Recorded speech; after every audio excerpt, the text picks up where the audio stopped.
రఘునందన్ గురించి వ్యక్తిగతంగా దూషణలు చేయించడం వల్ల, లేకపోతే 10 మందిని కిరాయి వాళ్ళని పెట్టుకొని నెలవారీ జీతాలు ఇచ్చి సోషల్ మీడియాలో తప్పుడు పోస్టింగ్లు పెడితే ఉడతా ఊపులకి రఘునందన్ రావు అనేటోడు భయపడ్డాడు. నన్ను మొన్న ఎవరో అడిగిండ్రు, ఇందాక మా మిత్రుడు రవీందర్ రెడ్డి చెప్పిండు, నేను మాట్లాడొద్దు అనుకున్నా. ఆయన కొత్త ప్రభాకర్ రెడ్డా కొచ్చా ప్రభాకర్ రెడ్డా నాకు తెలియదు.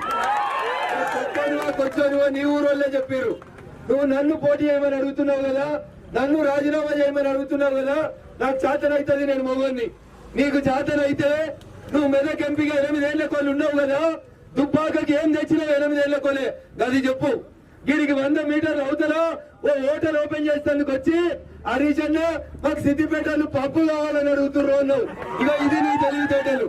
నీకు పప్పు కావాలి, నీకు హైదరాబాద్ కల్చర్ కావాలి, నీకు రైతుల గురించి తెలియదు, బస్ స్టాండ్ల గురించి తెలియదు. దుబ్బాక బస్ స్టాండ్ కి 4 కోట్లు వస్తే సిద్దిపేట బస్ స్టాండ్ కైనా 10 కోట్లు